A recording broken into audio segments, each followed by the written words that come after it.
Ladies and gentlemen, we are about to begin that part of the evening that gives you a chance to be illuminated by our dinner speaker, who we're very privileged to have with us. But in advance, I would just say that I have the good fortune of sitting next to Carrie Bingham at table number 1 over there, and it reminds me of the very chilling remarks that she made during the presentation concerning China's satellite production and the prodigious nature of that production, 3,500, 5,000, and space-related, even down to shipbuilding. And I can tell you that you come away from that list that she provided, and you feel like running a warm bath and considering slitting your wrists, because not only do you feel that we have the moon race at risk, but the space race writ large. The Chinese are playing for keeps. They have a single-minded focus, an all-of-government approach by definition as a totalitarian police state. And we have the glaring disadvantage in this case of being a liberal, pluralistic democracy, thank goodness, for the most part. But then again, it does have its drawbacks, and one of them is the kind of national effort that we're going to have to mount if we're not going to have our behinds handed to us and have that Chinese flag, in fact, planted on the illuminated rim of the Shackleton crater that we've talked about on a few occasions in this conference. So I just wanted to take note of that, and the fact that in my own small world, we do have that natty problem of scores of millions of unwitting American retail investors who are picking up the tab for a sizable portion of that same Chinese military space program. And when you see the numbers, and you see the names of those 350-odd Chinese companies that are scouring the world, 123 countries, in 800 transactions to be specific, they are in the business of capturing the space sectors of these aspiring space nations. They're giving them the satellites, the launch services, the ground stations, the operating personnel, the subsidized financing. And they say, look, it's all yours for $10 down. And so we're sitting there without even fully understanding that we're in that kind of contest. And what are they doing with all of these new recruits? They're going into UN COPUOS and other multilateral fora, and they're basically saying to those same countries, you're voting with us now. You can be sure of that.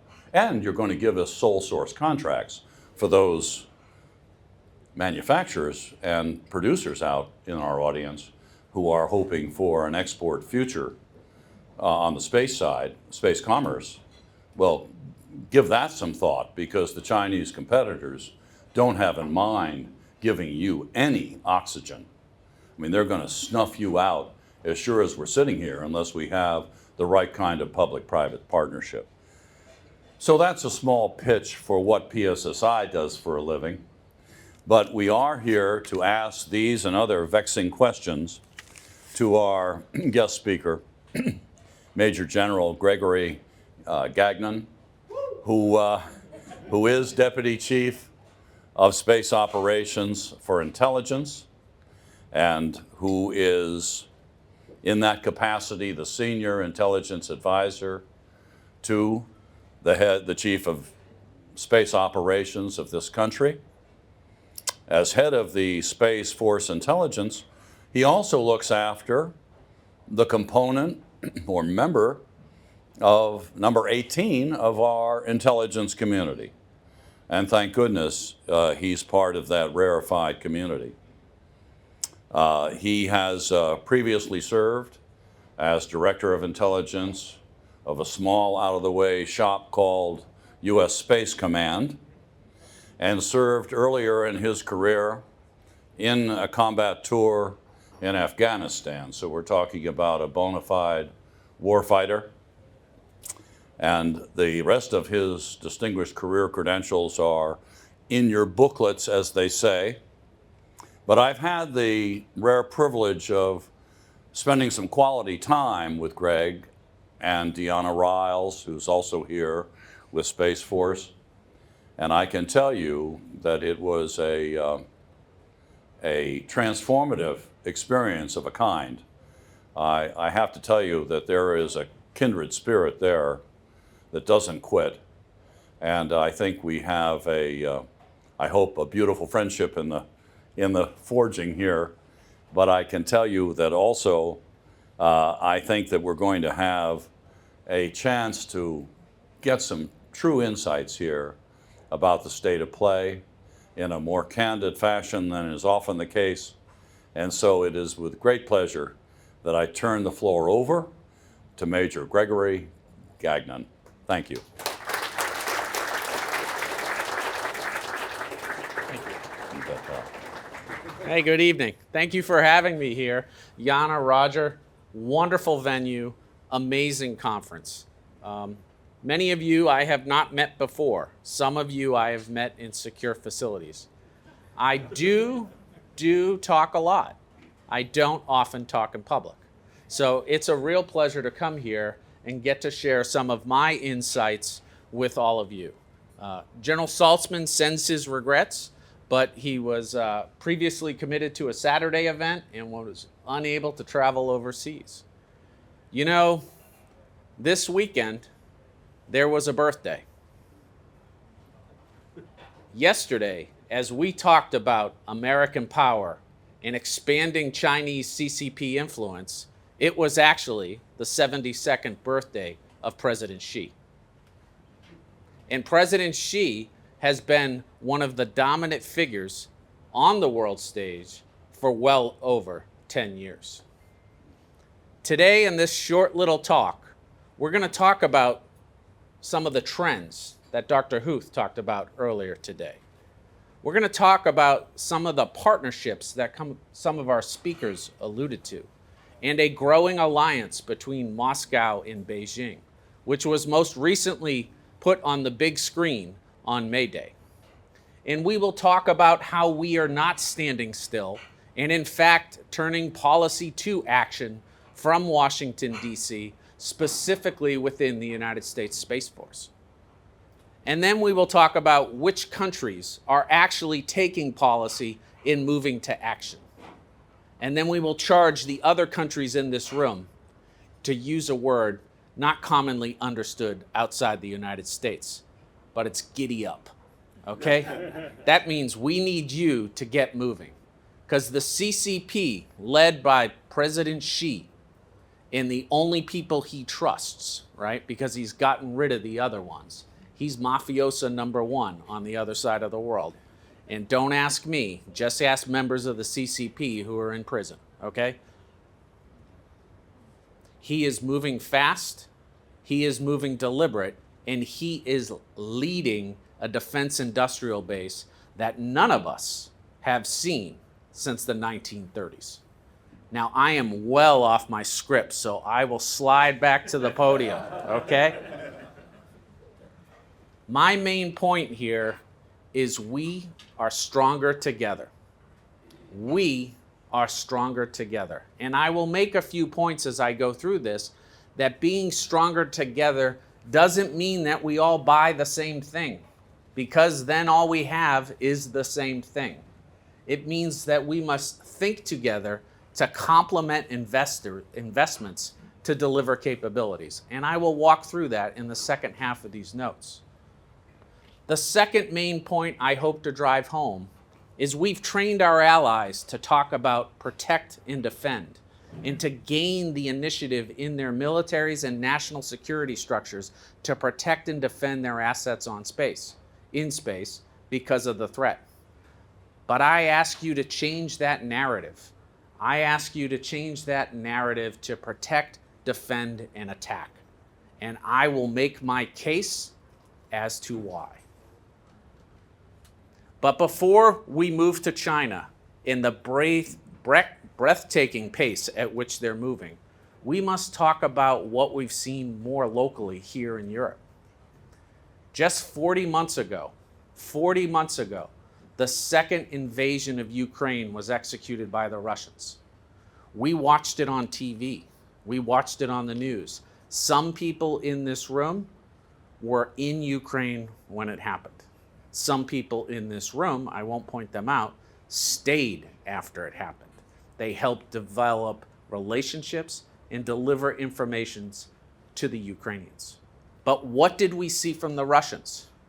Raise your hand if you remember the Russian Red Army driving down from Belarus, right?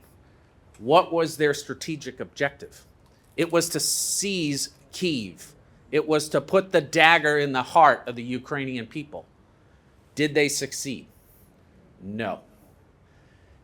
Did Russia have more satellites than Ukraine? Yes.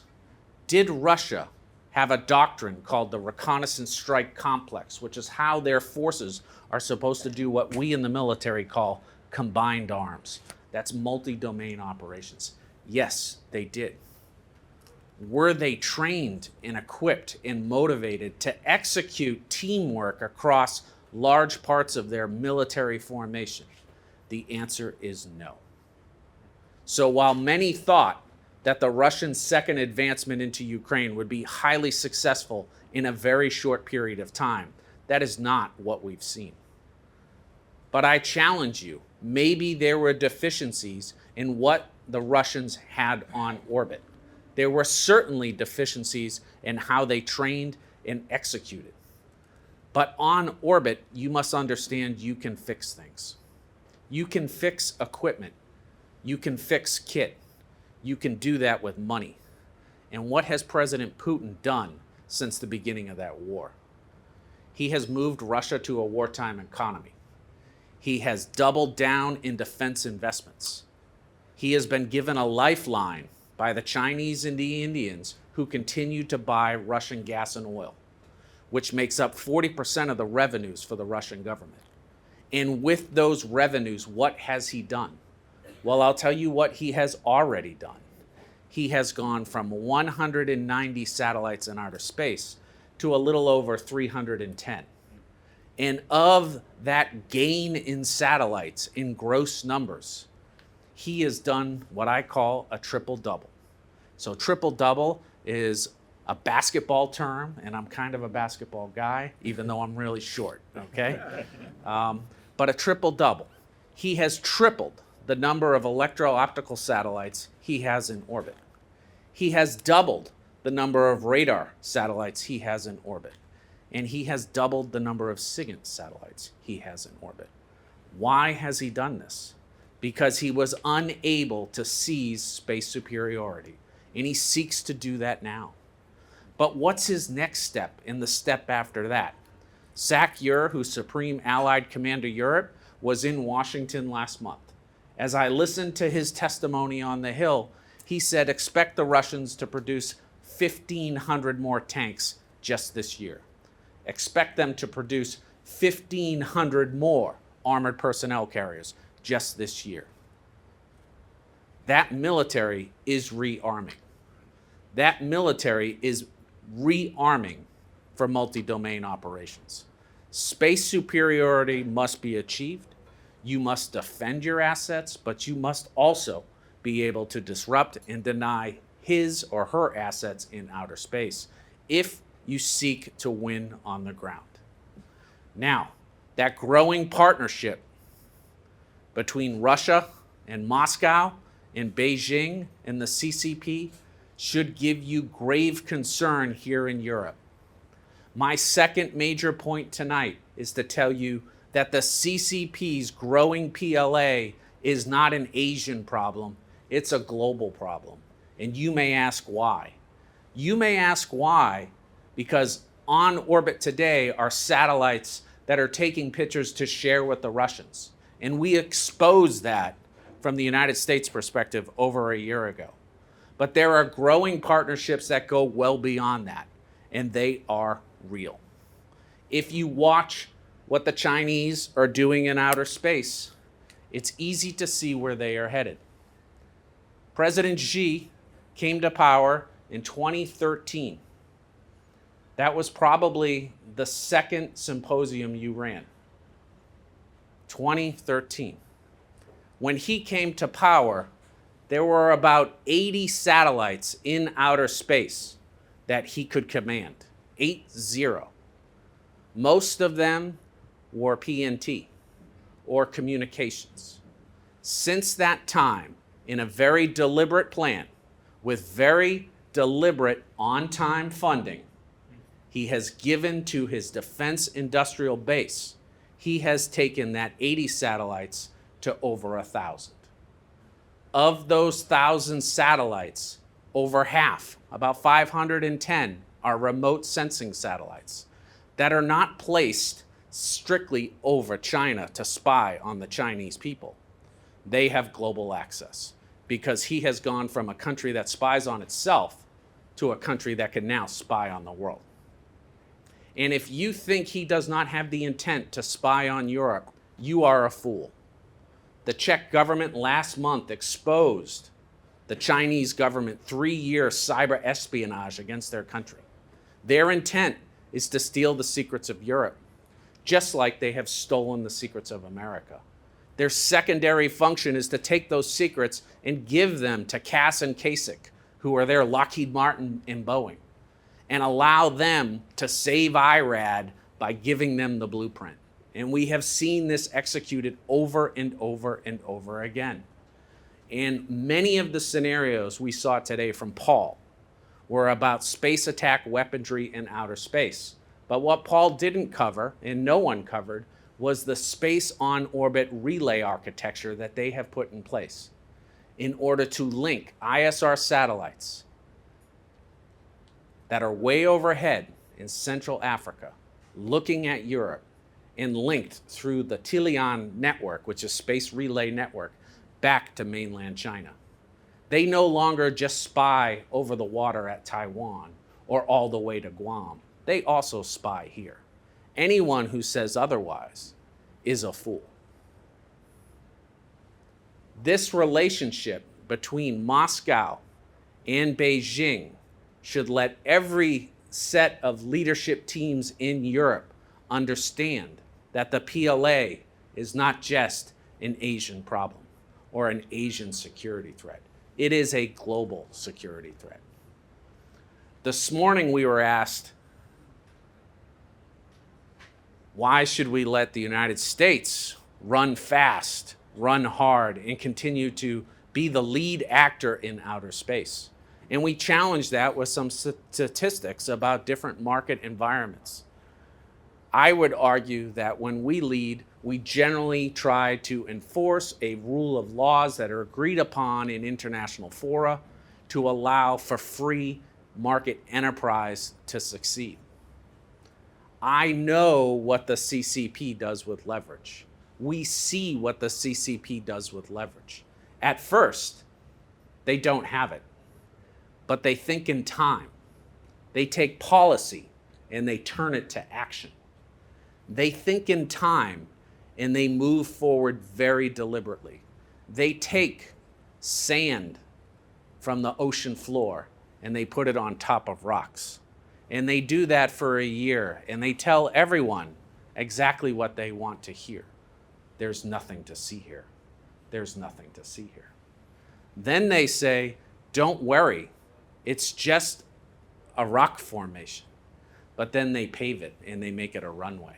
They say, nothing to see here, nothing to see here. Then they put aircraft there, attack aircraft, reconnaissance aircraft, and missiles on that land. And this is how they slowly execute gray zone operations to convince you nothing to see here. But today, we see them harassing their neighbors in the South China Sea from these exact locations. You know why?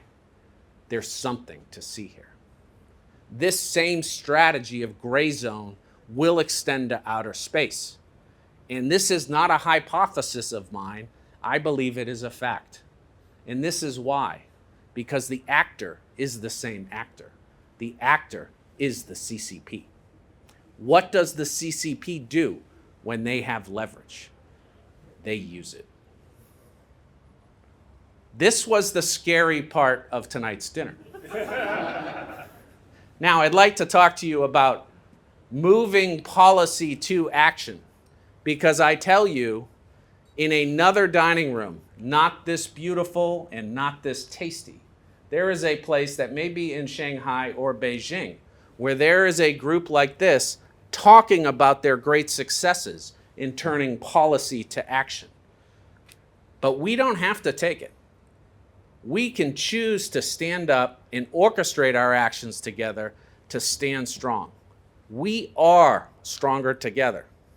And America first does not mean America alone. And we believe that. We have been allies a long time. We believe in liberal democracy. And we recognize that liberal democracy, and all of us have examples, sometimes messy. But you know what? It's better than the alternative, right? And we all believe that. So we're not standing still in the United States government. I talked a little bit about what they put on orbit, right, for reconnaissance satellites. Those satellites are designed to see U.S. and coalition forces moving west across the Pacific. They have now put in outer space the capabilities to hold us at risk at great distances. Just inside their rocket forces, they have 3,500 missiles that can shoot very far. We're talking continental distances, and they can drive those against mobile targets. That is a profound capability that up until 5 years ago, only the United States had. Now there's 2 actors in the world that have that. And because they have that capability, your United States Space Force cannot simply protect and defend. We must be able to deny and disrupt those capabilities. Otherwise, we're not doing our warfighting function to keep our sailors, our soldiers, and our airmen and Marines safe. Space is a warfighting domain, not because we choose it to be, but because they have made it so. And we are prepared to move forward. What I am asking for each of your countries is to try to complement the United States Space Force as we move ahead. You must think about protect, defend, and attack. You must think about space control. And a disaggregated space control capability is difficult to compete against. We have already thought through how the adversary would attack us with their missiles from the ground, with their jammers from the ground, and with their SJ satellites in outer space. Which is why, over the last 2 years, the NRO has placed over 200 satellites in outer space. We just did it really quietly, very quietly, okay? So we have put 200 more satellites in outer space in the last 2 years. In the next 18 months, we will add another 150 to 250 more satellites. We have done that so that we don't have one single target that they can strike. We have complicated their targeting strategy, and we have been very successful. We have been very successful at remaining the world's greatest remote sensing country in the world. Not only can we remote sense, we can move that information all the way to a destroyer, all the way to a Humvee, so that their weapons can be engaged with great precision. We are ready. We are ready. As you think about action, or as in Japan they would say, ikuzu, they go. They are ready. What do we need from you? We are proliferating right now missile warning with the capability to also provide missile track. So even as advanced missiles are used that can maneuver, we will be able to track and we will build the capability to engage. We ask that you focus on space control. I ask that you focus on parts of space control that make sense for your military and your national government. Space domain awareness and intelligence is one of those. We have an expanding partnership with the Australians and the Great Britons on this initiative, but we also have our JCO operations with every country in this room. That is the right first step, but that is not the only step. Intelligence and space domain awareness by itself will simply tell you when someone's going to punch you in the face. You're still going to get punched in the face. So you need space control to have the full complement of a fighting stance. Space for some of this room has been science club.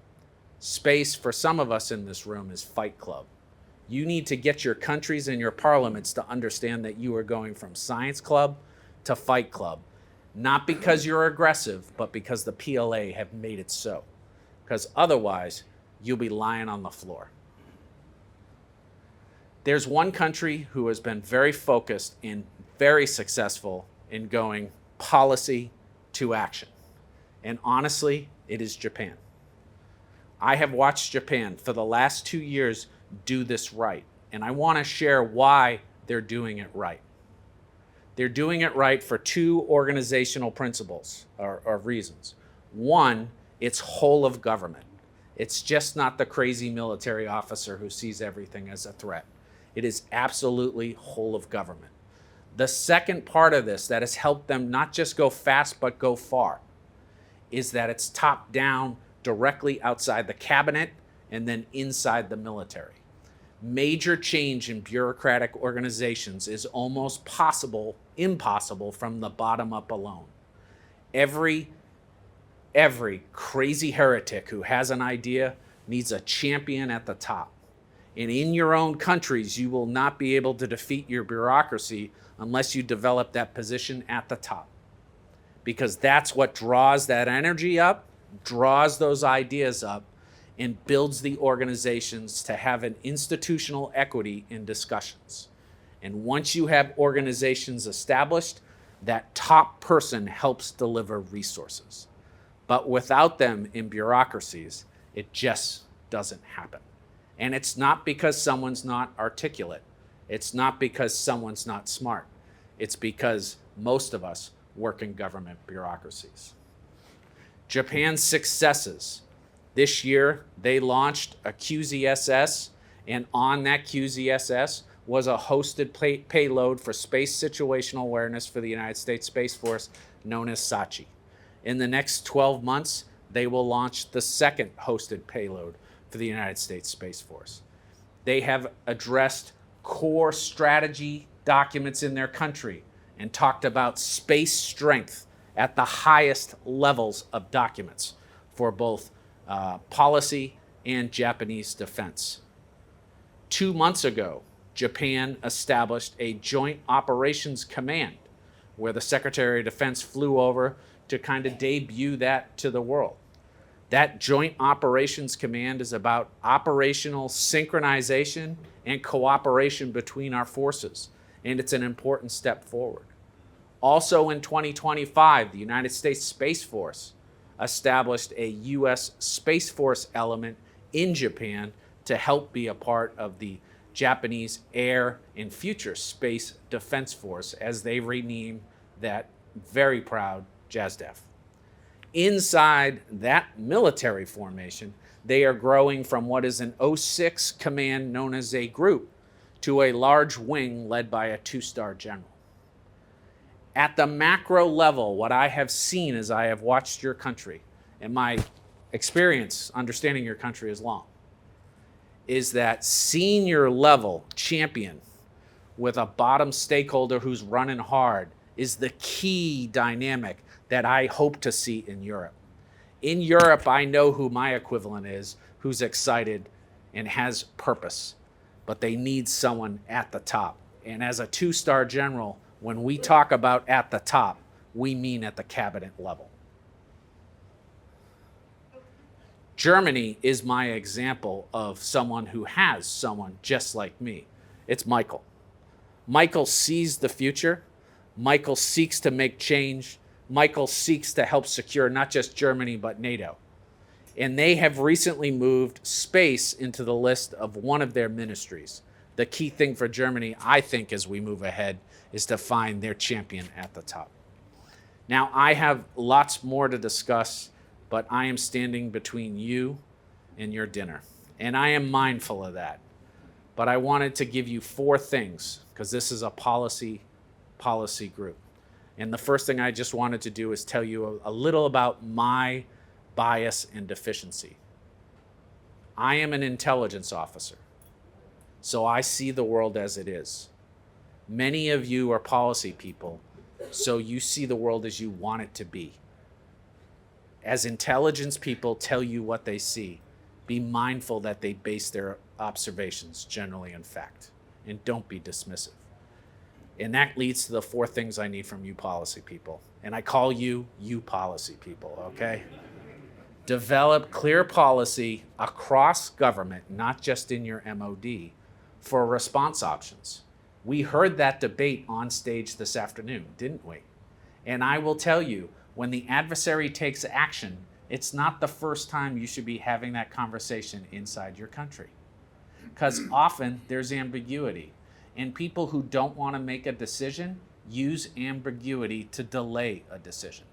So have those discussions about a response option prior to the response option. Get it in writing. Because when a bully pushes you in the chest, the only right thing to do is punch him in the face. Don't be American. Don't overclassify stuff. Space isn't that cool, okay? It's just another domain, okay? So just treat it like another domain. Don't be us. It won't help. Finally, invest in passive and active defenses. Passive and active defenses to protect you against the Russians and the Chinese. If you do not, you will be sheep to the wolves. And it will be your fault because you know that the threat is real. That choice is actually yours. Integrate space deeply into military operations. It delivers profound outcomes. When you don't, you will be the Russian Red Army stuck on the road from Belarus to Kyiv, because that's what it looks like. And if they were fighting the United States military, there would have been some jets that would have ate that whole column up. That's all I wanted to share tonight. Thank you for your time. You controlled your destiny of your countries. Be a wolf, not a sheep. Beautifully done. There's a little gesture being passed on to Greg. But just as a quick postscript to that rousing and terribly important message, when it comes to investing in passive and active defenses, when it comes to cross-domain responses, just keep in mind one rather unfortunate fact, that every single person in this room, in their pension funds, in their 401k retirement plans, in their investment portfolios, have included in those portfolios the same PLA military space companies, I can guarantee you this, that we're discussing tonight are the Lockheed Martins and the Boeing equivalents of China. We have a different kind of investment avoidance. We got to keep in mind that this is your money. And you need to talk to those fund managers and pension system administrators and others about what you're going to tolerate with that money. And one of them has to be excising these Chinese military PLA-tied companies from your personal portfolios, those of your companies, those of your colleagues. I mean, this is an urgent thing. It is a cross-domain response, and it has to do with just saying no about where your money's going, because it's one thing to watch the Chinese eat our lunch in space and to threaten our way of life. It's another thing to unwittingly picking up the tab. And that's the element that PSSI is concentrating on and that we hope to bring to the table in terms of our contribution to what General Gagnon has laid out for us tonight. Thank you so much.